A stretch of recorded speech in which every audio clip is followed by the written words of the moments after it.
بسم اللہ الرحمن الرحیم۔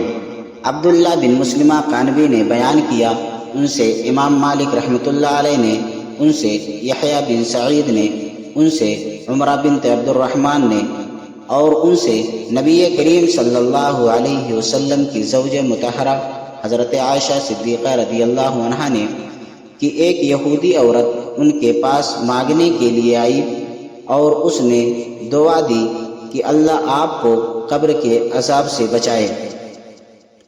عائشہ رضی اللہ عنہا نے رسول اللہ صلی اللہ علیہ وسلم سے پوچھا کہ کیا لوگوں کو قبر میں عذاب ہوگا؟ اس پر آپ صلی اللہ علیہ وسلم نے فرمایا کہ میں اللہ تعالیٰ کی اس سے پناہ مانگتا ہوں۔ صحیح بخاری حدیث نمبر 1049۔ بسم اللہ الرحمن الرحیم۔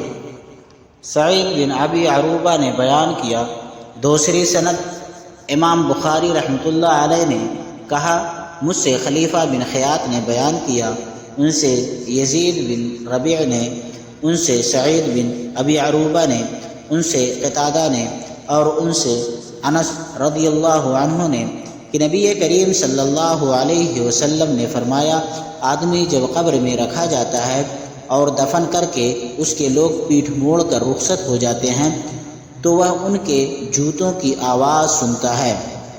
پھر دو فرشتے آتے ہیں، اسے بیٹھاتے ہیں اور پوچھتے ہیں کہ اس شخص محمد صلی اللہ علیہ وسلم کے متعلق تمہارا کیا اعتقاد ہے؟ وہ جواب دیتا ہے، میں گواہی دیتا ہوں کہ وہ اللہ کے بندے اور اس کے رسول ہیں۔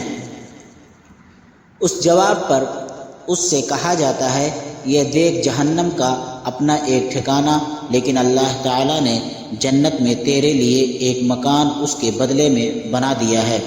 نبی کریم صلی اللہ علیہ وسلم نے فرمایا، پھر اس بندے مومن کو جنت اور جہنم دونوں دکھائی جاتی ہے، اور رہا کافر یا منافق تو اس کا جواب یہ ہوتا ہے، مجھے معلوم نہیں، میں نے لوگوں کو ایک بات کہتے سنا تھا، وہی میں بھی کہتا رہا۔